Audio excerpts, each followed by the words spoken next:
Assalamualaikum warahmatullahi wabarakatuh. Bismillah, alhamdulillah, wassalatu wassalamu ala rasulillah, amma ba'du. Anak-anakku sekalian, kelas 11 yang sangat saya sayangi dan saya banggakan, Jaya. Alhamdulillah, sehat semua ya hari ini. Alhamdulillah, semoga kita semua, saya, kalian semua, dan keluarga kita senantiasa dalam lindungan Allah Subhanahu wa Ta'ala. Anak-anakku sekalian yang sangat saya sayangi dan saya banggakan, bagi umat Islam, Al-Quran adalah sebagai pedoman hidup dalam mengemban tugas dan fungsi sebagai Khalifatullah di muka bumi. Segala tugas dan fungsi yang dilakukan dengan panduan Al-Quran, maka tugas dan fungsi tersebut pasti akan sukses dan selamat. Sebaliknya, apabila manusia tidak menjadikan kitab suci Al-Quran sebagai pedoman hidup, maka hidup manusia pasti akan tersesat. Rasulullah SAW bersabda, Al-Quran itu adalah pemberi syafaat kepada orang yang berhak menerima syafaat, yang menjadikan Al-Quran sebagai pedoman hidup dan sebagai pembela yang jelas. Barang siapa menjadikan Al-Quran sebagai imam, pedoman hidup, maka Al-Quran akan menuntun ke surga. Dan barang siapa yang akan menjadikan Al-Quran tidak sebagai imam atau pedoman hidup, maka Al-Quran akan menggiring masuk ke neraka. Umat Islam wajib mentaati semua bentuk aturan, baik aturan yang datang dari Allah Subhanahu wa Ta'ala yang tertuang dalam kitab suci Al-Quran, atau dari Rasulullah SAW yang tertuang di dalam hadis, atau dari ulil amri. Siapa ulil amri itu? Yaitu pemimpin. Di antara aturan-aturan yang wajib ditaati dan diikuti oleh umat Islam adalah perintah untuk mengikuti aturan, bersikap hidup kompetitif dalam segala bentuk kebaikan dan bekerja keras. Jadi umat Islam harus patuh kepada aturan yang pertama tadi, yaitu aturan Allah yang tercantum dalam Al-Quran, kemudian aturan dari Rasulullah yang tercantum dalam hadis-hadis Nabi, dan yang terakhir aturan ulil amri, yaitu pemerintah, pemegang kekuasaan atau para ulama juga termasuk.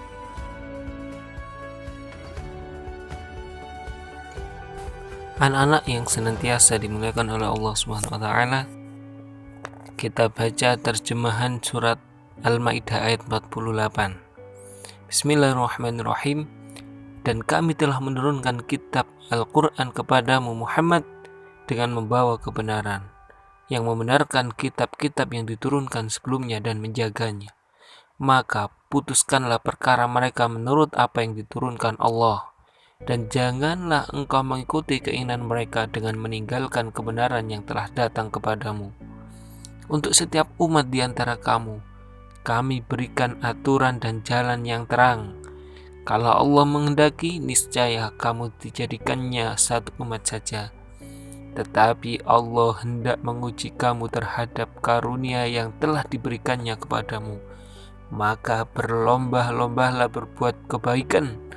Hanya kepada Allah kamu semua kembali, lalu diberitahukannya kepadamu terhadap apa yang dahulu kamu perselisihkan. Quran Surat Al-Maidah ayat 48. Kemudian dilanjut dengan Al-Quran Surat An-Nisa ayat 59, yang artinya, Bismillahirrahmanirrahim. Wahai orang-orang yang beriman, taatilah Allah dan taatilah Rasul Nabi Muhammad SAW dan ulil amri, pemegang kekuasaan di antara kamu. Kemudian jika kamu berbeda pendapat tentang sesuatu, maka kembalikanlah kepada Allah atau Al-Quran dan Rasul sunnahnya. Jika kamu beriman kepada Allah dan hari kemudian, yang demikian itu lebih utama bagimu dan lebih baik akibatnya. Quran Surat An-Nisa ayat 59.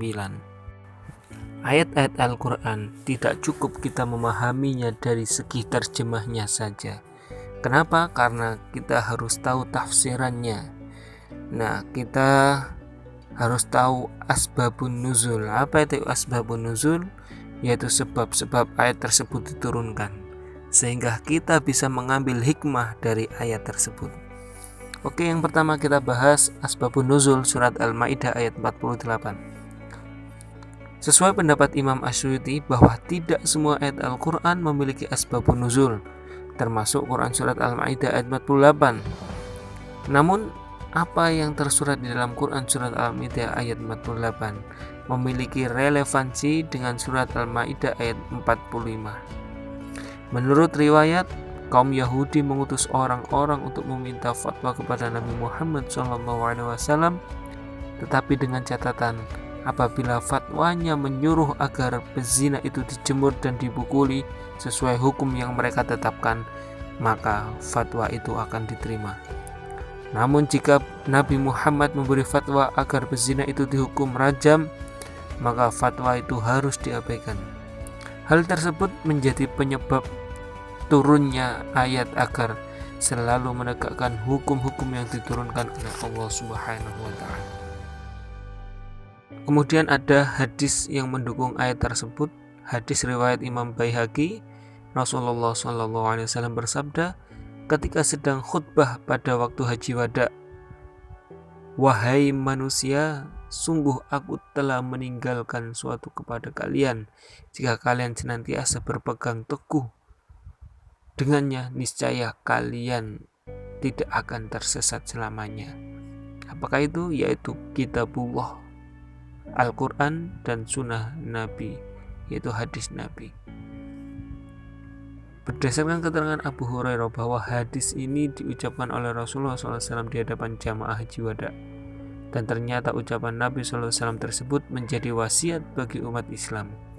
Karena semenjak selesai haji wada, Nabi SAW langsung sakit, kemudian atau wafat, dipanggil oleh Allah Subhanahu wa Ta'ala. Anak-anakku sekalian yang saya sayangi, dan kemudian asbabun nuzul surat An-Nisa ayat 59. Dalam suatu riwayat dari Imam Bukhari dikemukakan bahwa turunnya Quran An-Nisa ayat 59 ini berkenaan dengan diutusnya Abdullah bin Huzafa bin Qais oleh Rasulullah SAW sebagai pemimpin suatu pasukan. Dan menurut Al-Hafiz Ibnu Hajar Al-Asqalani, kisah Abdullah bin Huzafa ini menjadi sebab turunnya surat An-Nisa 59 karena adanya batasan taat kepada pemerintah atau pemimpin dan menolak pimpinan untuk terjun ke dalam api. Jadi apabila perintah yang diberikan oleh pemimpin tersebut melanggar aturan Allah, maka kita tidak patut untuk menaatinya. Dan ada juga hadis yang berbunyi Rasulullah SAW bersabda, tidak ada ketaatan untuk setiap perbuatan maksiat, melainkan ketaatan itu untuk setiap perbuatan baik. Jadi kita tidak boleh taat jika diperintah bermaksiat kepada Allah. Jadi kita harus menaati yang baik-baik saja. Oke, anak-anak, kenapa sih kita kok harus taat kepada aturan? Tidak ada hidup dan kehidupan di dunia ini yang terbebas dari aturan. Kenapa? Karena setiap hidup dan kehidupan membutuhkan keserasian, ketertiban, kedamaian, dan keharmonisan. Pola hidup ini akan terjadi dan terwujud hanya karena ada aturan yang dilakukan dengan penuh ketaatan secara bersama-sama. Coba bayangkan jikalau tidak ada aturan dalam hidup ini, pasti semua orang akan melakukan seenaknya sendiri, akan melakukan semaunya sendiri, dan tidak akan tercipta ketertiban, keamanan, keserasian, keindahan. Semua bakal berantakan dengan kemauannya sendiri. Itulah mengapa kok kita butuh aturan, khususnya aturan yang membawa kita bisa selamat tidak hanya di dunia tapi juga di akhirat, yaitu aturan Allah dan Rasul-Nya. Terus mengapa kita kok disuruh berkompetisi dalam kebaikan seperti yang disebutkan dalam surat Al-Maidah tadi? Fastabiqul khairat, maka berlomba-lombalah dalam kebaikan. Mengapa kita harus berlomba-lomba dalam kebaikan? Karena agar hidup manusia semakin berkualitas, baik di hadapan Allah Subhanahu wa taala maupun di hadapan sama makhluk Allah. Standar kebaikan yang menjadi tolak ukur adalah bentuk kebaikan yang diperintahkan oleh Allah Subhanahu wa taala dan Rasul-Nya. Semua itu telah tertuang di dalam kitab suci Al-Quran dan hadis Nabi.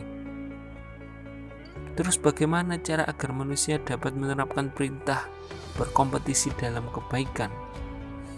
Perlu selalu diingat bahwa Allah Subhanahu wa taala memberi kesempatan hidup di dunia ini hanya sekali. Bahkan ada yang tidak pernah hidup di dunia. Karena apa? Karena baru sampai hidup di alang kandungan sudah digugurkan atau gugur, tidak diizinkan oleh Allah. Hidup hanya sekali ini jangan sampai rugi. Kenapa? Karena sekali merugi akan merugi selamanya dan tidak pernah kembali lagi. Tidak ada kesempatan untuk kedua kalinya. Karena selama hidup tidak diisi dengan amal kebaikan, maka hidup ini akan sangat rugi. Jadi kita harus mengisi hidup ini dengan amal-amal baik. Jangan sampai menyesal pada akhirnya. Ya memang penyesalan tidak ada di awal, penyesalan pasti ada di akhir. Anak-anak sekalian, ada 4 ciri orang yang akan meraih kebahagiaan. 1. Siapakah itu? Yaitu orang yang senantiasa melihat orang di atasnya dalam urusan akhirat. Jadi kita kalau melihat orang dalam urusan akhirat, ibadah, sholat, sodako, maka kita harus melihat di atas kita. Contohnya, ada orang, kita melihat orang bersodakoh, maka kita lihat diri kita, ya Allah, kita belum bisa bersodakoh seperti dia. Tapi jangan melihat orang di bawahnya.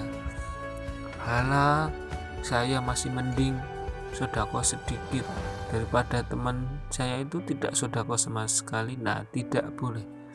Jadi urusan akhirat kita harus melihat orang di atas kita. Kita lihat orang yang rajin ibadah, kita lihat orang yang rajin puasa, rajin sodako. Kita tak perlu melihat teman-teman kita yang sholatnya bolong, jarang berpuasa, atau bahkan meninggalkan puasa Ramadan. Kemudian orang yang akan meraih kebahagiaan itu yang kedua, yaitu orang yang senantiasa melihat orang di bawahnya dalam urusan dunia. Tadi kalau urusan akhirat kita lihat atasnya, insya Allah semua sudah tahu. Begitu juga urusan dunia, sebaliknya kita melihat bawah kita. Jadi berkaitan dunia jangan lihat atas, tapi kita lihat bawah kita. Contohnya apa? Apa yang sudah kita peroleh saat ini? Alhamdulillah, yang sudah punya mobil disyukuri. Kenapa? Karena masih ada yang pakai motor. Terus yang sudah punya motor disyukuri. Kenapa? Karena ada yang masih jalan kaki, tidak punya motor. Ketika urusan dunia kita harus melihat di bawah kita. Agar apa? Agar kita bisa bersyukur. Jika kita urusan dunia kita melihat atas, maka kita tidak bisa bersyukur, bahkan selalu kurang, merasa kurang, terus merasa kurang, sehingga kita sulit untuk bersyukur. Maka orang yang kedua, orang yang akan meraih kebahagiaan adalah orang yang selalu melihat orang di bawahnya, orang lain yang di bawahnya dalam urusan dunia. Kemudian yang ketiga, ya siapakah orang yang meraih kebahagiaan? Yaitu orang yang tidak pernah melihat kebaikan yang pernah dilakukan. Maksudnya apa? Dia tidak pernah mengungkit-ungkit kebaikan apa yang pernah dia lakukan. Tidak pernah mengingat-ingat kebaikannya kepada orang lain. Justru apa? Justru dia harus jadi orang yang nomor 4 ini, yaitu dia tidak pernah melupakan kesalahan yang telah dia lakukan. Jadi yang diingat bukan kebaikannya tapi kesalahannya. Untuk apa? Agar dia terus rendah hati dan selalu ingin bertaubat, selalu merasa banyak dosa di hadapan Allah Subhanahu wa ta'ala. Sehingga apa? Sehingga tidak akan muncul rasa sombong dalam dirinya. 4 orang tadi harus ada dalam diri kita agar kita semua bisa meraih kebahagiaan. Bahagia tidak hanya di dunia tapi juga di akhirat. Semoga apa yang saya sampaikan bisa bermanfaat buat kalian semua, dan semoga kita diberikan Allah kemudahan dalam mengamalkannya. Amin ya rabbal alamin. Wassalamualaikum warahmatullahi wabarakatuh.